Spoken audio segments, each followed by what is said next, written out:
Tom Cruise goes off. Bella Thorne faces backlash. Lizzo responds to critics. All of that and a lot more, but first make sure you smash that like button because it really helps us out. But with that out of the way, this is InformOverload and welcome to the weekly roundup. Let's go.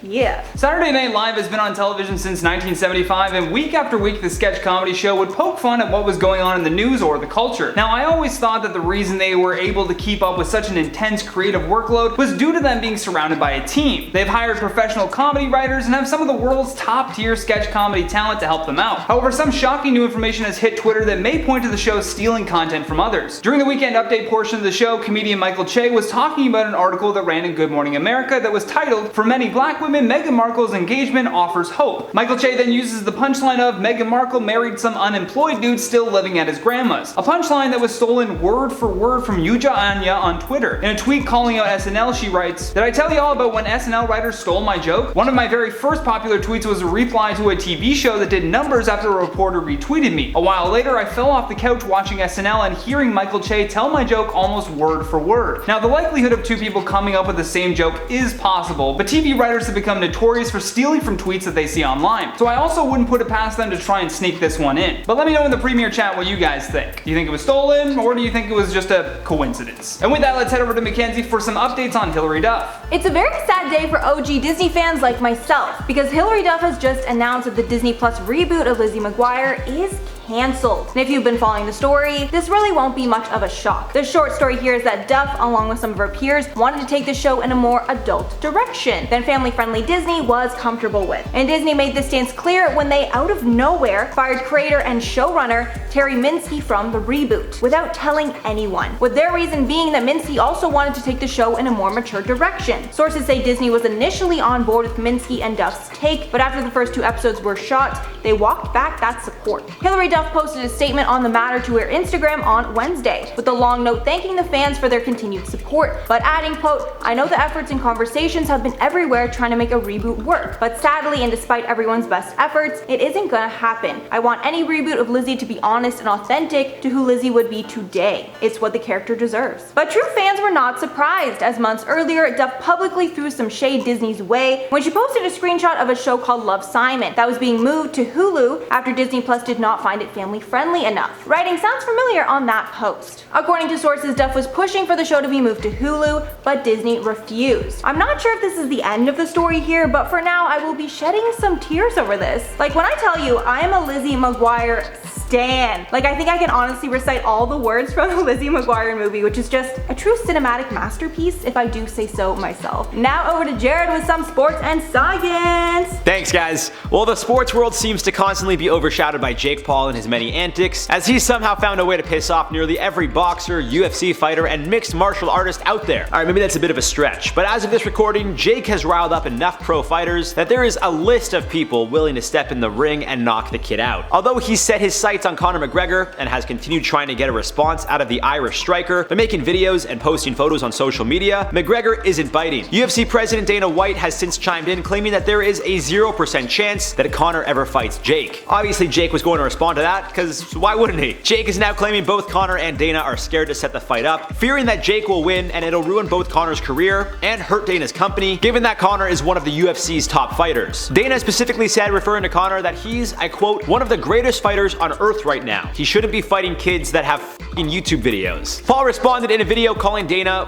well, he said, and I quote, "Dana White, you're a f***ing pussy too, you ugly f***ing bald bitch. You said there's a 0% chance of this fight happening, but there's a 0% chance of you getting some f***ing pussy." Real stand-up guy he is. Let me tell ya. Dana has since responded, telling TMZ, I quote, "I'm thinking of letting Amanda Nunes knock his ass out." For those of you unaware, Nunes is one of the greatest fighters the UFC has ever seen, currently the reigning UFC female bantamweight and flyweight champ, and being one of 4 to hold 2 belts simultaneously. Conor McGregor is also one of 4 to do so, meaning Jake is really biting off more than he could chew here. Now, in some science news, we caught something on camera that's going to blow your mind. Science! It's not Bigfoot or aliens, but it is a meteorite that bounced off of Earth's atmosphere and went back into space. I know, it's pretty wild, eh? They're referred to as Earth grazers, and according to the European Space Agency, see, this happens a few times a year. We got lucky as it just so happens a camera was in the right place at the right time and was able to catch this happening in the moment. Science! It happened on September 22nd and was spotted above northern Germany and the Netherlands, reaching as low as just 56 miles above Earth in altitude. This is lower than satellites sit, and it seems this space rock wanted to just swing by our planet before going back home. Reports are claiming that scientists traced it back to a family of meteorites in Jupiter's orbit, which means this thing went on a journey to get here, but they couldn't trace the exact source, which is totally normal in the space and science world. Science! And as hard as it is to catch these occurrences on camera, the Global Meteor Network is planning to cover the Earth with meteor cameras over the next few years to give the public knowledge about them, where they come from, and when to expect them. That's cool.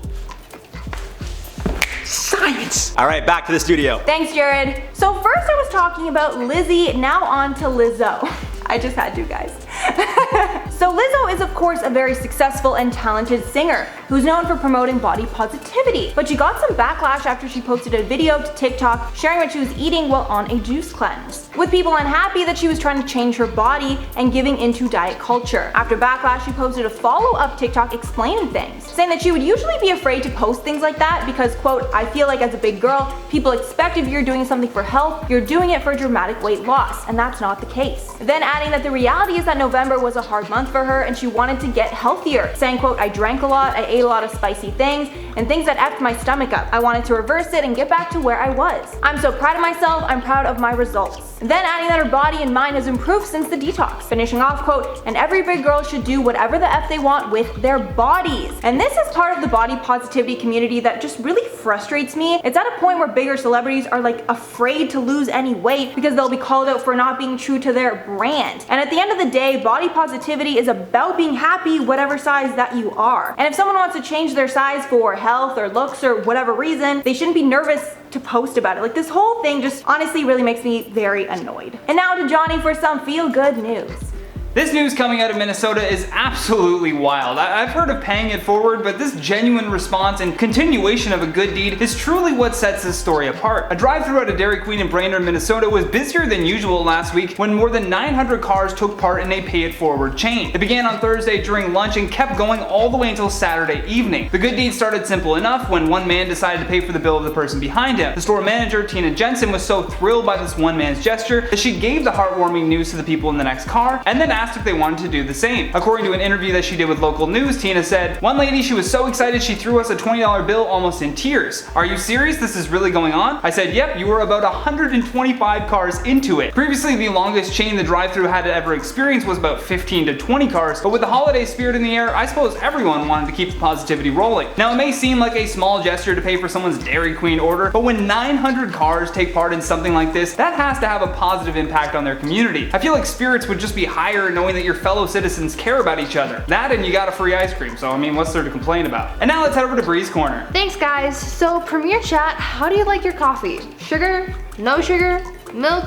13 pumps of caramel sauce? Well, no matter how you take it, you're usually looking to create your ideal flavor profile, yes? Now imagine if after creating a Starbucks masterpiece, feeling really excited to try out your creation, you can't even taste it. Well, this is exactly what happened to one TikToker, and that's actually how she discovered that she had COVID. A 19-year-old from Louisiana named Marin Short made a TikTok of herself trying a Starbucks drink that had been going viral on the platform recently. The drink in question was a Starbucks iced latte with 5 shots of vanilla, 3 shots of caramel, and whipped cream. So you'd expect it to be incredibly sweet, right? Well, when Marin set up the camera to film herself trying the drink for the first time, her reaction was very different than what she had expected. She took the first sip and realized that she couldn't taste anything. After a couple more confused sips, it hit her that she might have COVID. As you may know, one of the symptoms of COVID is a loss of taste and or smell, so Marin's TikTok became more serious than just a taste test video. Marin told sources that at first she thought she couldn't taste the drink because there was so much heavy cream in it, but the drink was so sweet that she still thought that it was really odd to not be able to taste it. Marin went on to say, quote, "It's a hard sensation to explain. It wasn't until I took the second sip and still tasted nothing that I thought, okay, this might be something more serious," end quote. Marin said the only other symptom that she had was minor congestion, but she only chalked that up to seasonal allergies. Really, if she never tried that drink, she might never have figured out that she had COVID. After filming the TikTok, Marin got tested and it came back positive. There is a happy ending to this one though, because after recovering her sense of taste, she did go back to Starbucks and try the drink that started it all. As someone who has personally experienced this symptom, I have to say that it is the weirdest sensation ever. And it's a little uncomfortable too. It's like your brain is reaching to understand something that just isn't there. Super crazy. But speaking of craziness, let's get into a story about some strange heroics involving a beer keg. People along the Gold Coast in Queensland, Australia experienced an all-natural foam party after the beaches in the area were blasted with harsh conditions, sending sea foam onto the shore in huge amounts. The strong winds and currents sent people scrambling to save some of the belongings that had been washed away by the high tides. Among those items needing to be rescued from the water was beer kegs. One heroic woman jumped into the ocean chasing after the lost kegs and carried them back onto shore. People were really in disbelief watching this woman braving the harsh conditions to save the booze, but hey, a hero is a hero. When asked about her heroism, the woman told sources, quote, "There's nothing like the ocean and it's pretty spectacular." So while people were scrambling around wading through the thick foam on the beach, Aquaman 2.0 over here is just showing everyone else on the beach who's boss. Luckily, the beer is safe and sound, but is probably a little shaken up by the event. The woman, on the other hand, should really look into opening her own ocean rescue business after this one. Now back to you guys in the studio. And next up, we have some Bella Thorne being way out of touch again news. So out of nowhere, the woman that has literally been in so much drama because of OnlyFans decides to unnecessarily create more drama about OnlyFans. It started when Bella posted to her story, quote, "Everyone jumping on OnlyFans, but I took the hit for doing it first. Cool." Then following it up with, "Legit everyone in my newsfeed following in my footsteps, but when I was getting heat, y'all were all scared." And I just don't know what it is with this girl. Like, she woke up and chose stupid. Firstly, Bella was nowhere near the first person to join the platform, and not even close to the first celebrity ever, with people reminding her that Cardi B, Black China, and Tana Mojo all signed up before her. And then of course, everyone reminded her of that little incident where she lied about sending lewd photos and then permanently ruined the platform for all creators. Her ex Tana Mojo also hopped on Twitter to throw some shade her way too, because why not? And now over to Johnny for our lead story. Thank you, Mackenzie. In audio obtained by the UK news outlet The Sun, Tom Cruise can be heard berating two crew members after seeing them in close proximity to each other. Apparently, while on set, a distance of 3 meters had been put into effect for COVID safety, but the pair were breaking this mandate. Tom is currently filming Mission Impossible 7, which is where this meltdown took place. Cruise, who is a producer on the big budget action film, starts off the clip by yelling that they are the gold standard. He continues by telling them that the studio executives are back in Hollywood making movies right now because of their caution throughout this pandemic. The two crew members that Tom was screaming at apparently were less than a meter away from each other and standing at a computer screen. I totally get too why Tom Cruise was so angry here. He was furious that after all of his efforts to finally bring back filming, two crew members were just about to ruin it all for everyone. Cruise also said that he was offering no apologies for his rant because people's livelihoods are at stake. In the clip, he can be heard as saying, "You can tell it to the people that are losing their effing homes because our industry is shut down. It's not going to put food on their tables or pay for their college education. That's what I sleep with every night. The future of this effing industry, so I'm sorry, I'm beyond your apologies." He then went on to say, "We are not shutting this effing movie down. If I see it again, you're effing gone." The latest installment into the Mission Impossible franchise has already had some complications due to COVID. Apparently, it has been earning its name throughout the process of the 7th film. In October, Tom Cruise had to hold crisis talks with the film's director after 12 people on set in Italy tested positive for COVID. I'd love to hear your thoughts on this major meltdown though. Do you agree with Tom here? Do you disagree with him? Either way, let us know in that premiere chat off to the side there.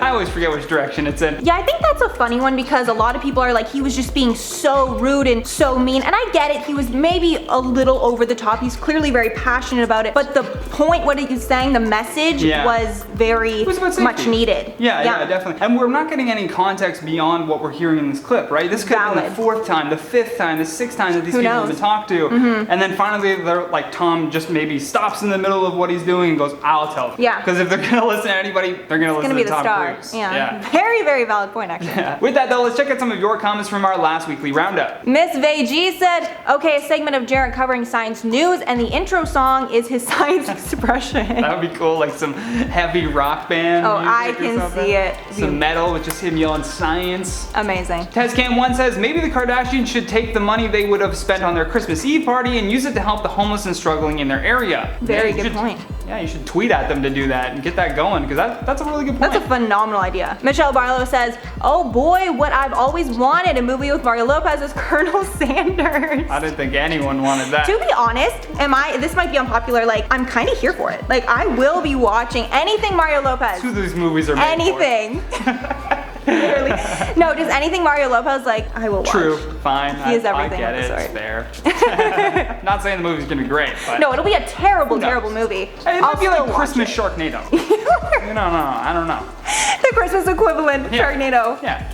Wow. Eden McGraw says, I honestly learned more about science from Jared than my science teacher. It's a little upsetting, but we're happy about it though. Happy that you're learning, Yes. but definitely still listen to your science teacher. Yes. Then Amanda Marshall says, this weekly roundup has really come together. It gets better and better each week. I love each little segment. You guys are awesome. Oh, thank you. Thank you so much. Yeah, the segments have really like started to flourish into their own thing. Yeah, they're each growing their own fan bases. I'm noticing more and more people in the premiere chat getting excited for certain segments. For sure. Yeah, it's really Yeah. cute. Pitch us some more segments. Who knows? Who knows? Maybe we'll do it. Maybe we'll include your own segments, a fan segment maybe. That one should be really cool. Yeah. Whoa. Let's see what the premiere chat has to say. Yeah, let us know in the chat, in the comments, wherever you want to do it. Also, make sure you smash that like button so we can hit hopefully over 200 before the time this video is over. With that though, my name has been Johnny Rogers. And I'm Mackenzie Smith. And until next time, stay classy. Bye guys. So us fixing ourselves for 10 minutes straight. Yeah, that looks doable.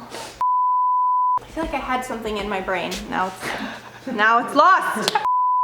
I love that I just see in there as you're scrolling. I'm like, man, that's Jared. Some good old science. Science! I'm sure that was really attractive. What? I'm sorry. Now where to feel good? Ah, in the clouds. Yo, is it like really on here today? Like, Hold on.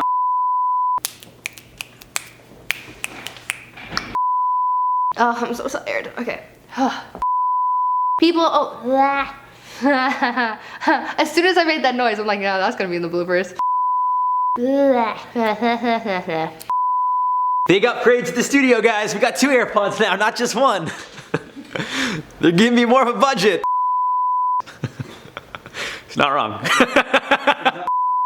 Dana White, you're a fucking pussy too. You ugly bald bitch. Danielle, I'm sorry that I had to say that. I was debating using a different word, and I figured I'll just let you beep it out, but I apologize that you have to edit me saying that at all. All right, back to this.